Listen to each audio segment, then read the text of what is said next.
नमस्कार। आप देख रहे हैं शिव कुमार मिश्रा ऑफिशियल और मैं हूं आपके साथ शिव कुमार मिश्रा। उत्तर प्रदेश में शिक्षा विभाग को लेकर डेली उठापटक मची हुई है और ये उठापटक सत्ता पक्ष और विपक्ष के आमने सामने टकराहट का कारण बनती चली जा रही। उत्तर प्रदेश सरकार ने स्कूल में बच्चे कम होने की वजह बताते हुए बड़ी तादाद में स्कूल मर्ज करने की आपस में एक योजना बनाई। ये योजना बीते कई महीनों से चल रही थी। पहले इस योजना का खुलासा अक्टूबर में हुआ और तब लोगों ने जब जमकर इसकी मुखालफत की, तो शिक्षा महानिदेशक कंचन वर्मा को सामने आकर एक बयान देना पड़ा कि उत्तर प्रदेश सरकार की ऐसी कोई मंशा नहीं है जो स्कूल मर्जर करने की बात कही जा रही है।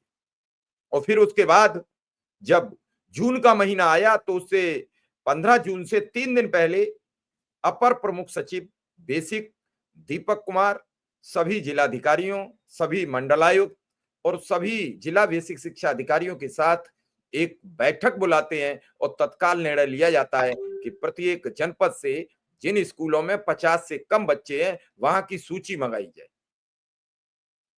और उन विद्यालयों के अगल बगल के स्कूलों में मर्ज किया जाए। इस मर्जर योजना के चलते ही पूरे प्रदेश के शिक्षक संगठन, पूरे प्रदेश के अभिभावक जहां स्कूल बंद हो रहे थे और खास करके समाजवादी पार्टी इसका विरोध करने मैदान में उतर चुकी थी।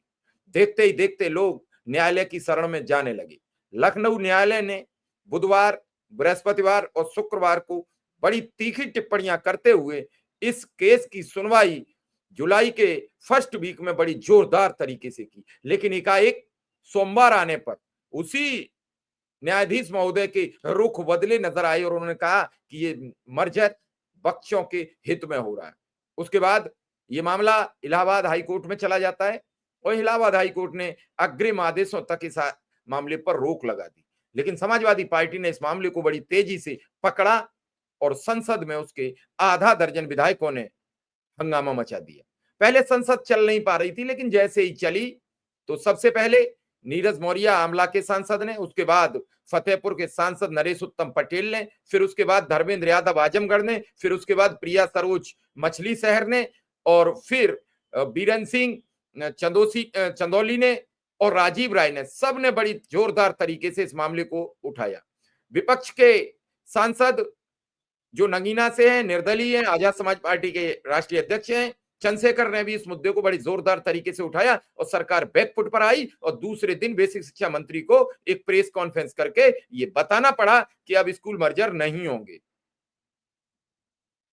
ये वाकया चल ही रहा था कि इसी दौरान अखिलेश यादव ने एक दिन कहा कि अगर हमारी सरकार आई तो हम पीडीए पाठशाला चलाएंगे, यानी अगर समाजवादी पार्टी की सरकार ने वापसी की तो पीडीए पाठशाला बना दिए जाएंगे। और फिर क्या था, उनके समर्थक पूरे प्रदेश में पीडीए पाठशाला चलाने लगे। सबसे पहले ये पाठशाला भदोही जनपद में चली, जहां कि नेता पीडीए पाठशाला चला रहे हैं और ये बच्चों को पीडीए पाठशाला में A for Akhilesh, D for Dimple, M for Mulayam जैसे शब्द पढ़ाने लगे। को लेकर सत्ताधारी दल भाजपा चिंतित हो गई और भदोही के जिला अधिकारी शैलेश कुमार ने बताया कि औराई प्रखंड के यानी औराई विकास खंड के सिकंदरा गांव स्थित प्राथमिक विद्यालय के 40 छात्रों को उनके अभिभावकों की सहमति से पास के पिलखनी गांव, जो लगभग 800 मीटर दूर है, यानी खुद जिला अधिकारी स्वीकार कर रहे हैं कि लगभग 0.25 किलोमीटर से 1 किलोमीटर के बीच है, दूर पड़े खाली पड़े आंगनवाड़ी केंद्र में स्थानांतरित कर दिया गया है।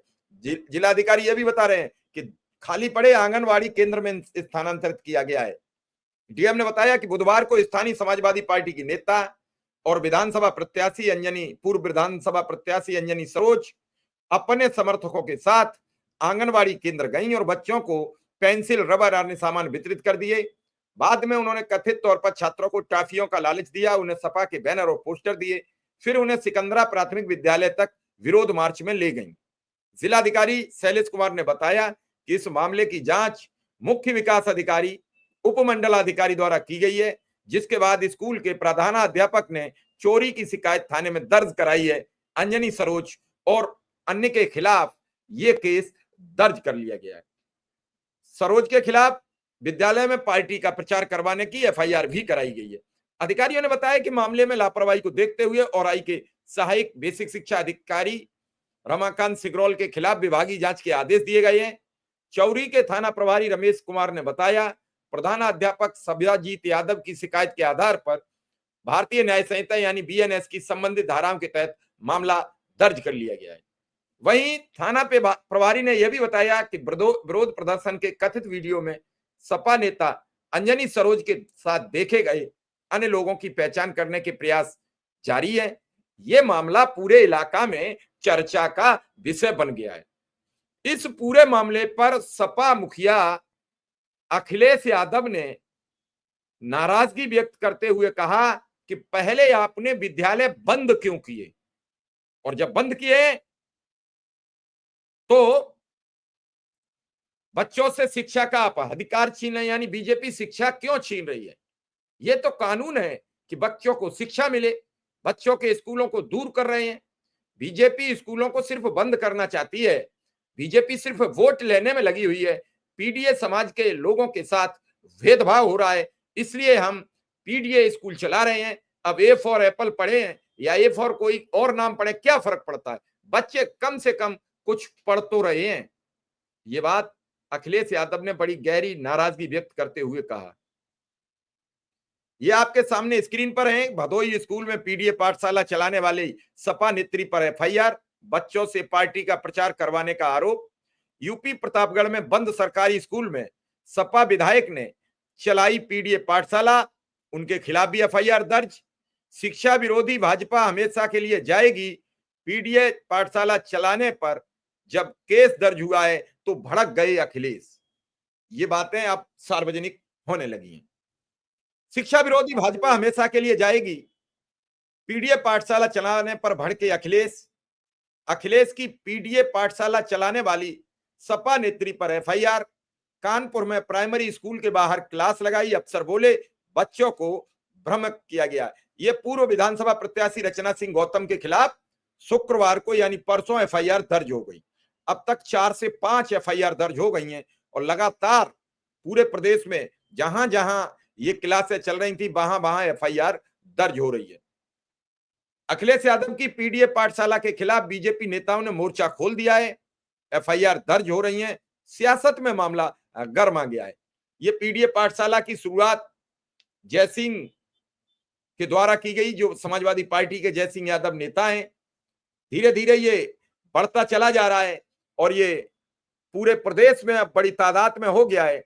अब ये पीडीए पाठशाला अगर इसी तरीके से प्रदेश में चलती रही तो अखिलेश यादव का पीडीए का प्रचार प्रसार हर घर तक पहुंच जाएगा।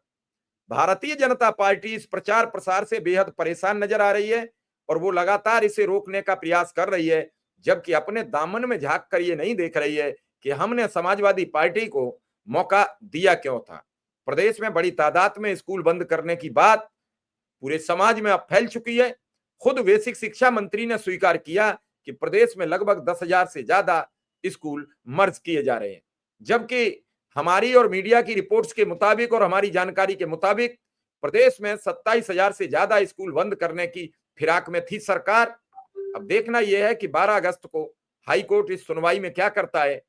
21 अगस्त को या 12 अगस्त को इसकी सुनवाई है। और दूसरे मौजूदा स्थिति में जो बेसिक शिक्षा मंत्री ने अपनी प्रेस कॉन्फ्रेंस करके ये कहा है कि फिलहाल मर्जर रोक दिया जाएगा, अगर वहां के स्थानीय बासिंदे नहीं चाहते हैं तो हम स्कूल मर्जर नहीं करेंगे। अब इस पूरे मामले पर अखिलेश यादव बेहद नाराज हैं। क्या इस नाराजगी का, समाजवादी पार्टी की नाराजगी का भारतीय जनता पार्टी पर कोई असर पड़ेगा या नहीं, ये तो आने वाला वक्त बताएगा। लेकिन एक बात तय है कि पीडीए पाठशाला के नाम पर उत्तर प्रदेश में जो चल रहा था उससे पूरे प्रदेश में बीजेपी की बड़ी किरकिरी हो रही है। इस किरकिरी को बचाने के लिए बीजेपी का अगला कदम क्या होगा और अगली तैयारी क्या होगी, ये हमें इंतजार करना पड़ेगा और देखना पड़ेगा कि भाजपा ने जो कहा है क्या वो वास्तव में पूरा हो रहा है। क्या जो स्कूल बंद करने की या मर्ज करने की, रोकने की बात बेसिक शिक्षा मंत्री ने कही है, तो क्या मर्ज होना स्कूल रुक चुके हैं या फिर ये प्रक्रिया विधिवत जारी है। इस सब पर हमें निगाह रखने की जरूरत है और देखना है कि अब आने वाले समय में पीडीए की कितनी पाठशालाओं पर और एफआईआर दर्ज होगी। इसी के साथ फिलहाल आपसे इजाजत लूंगा। धन्यवाद और नमस्कार।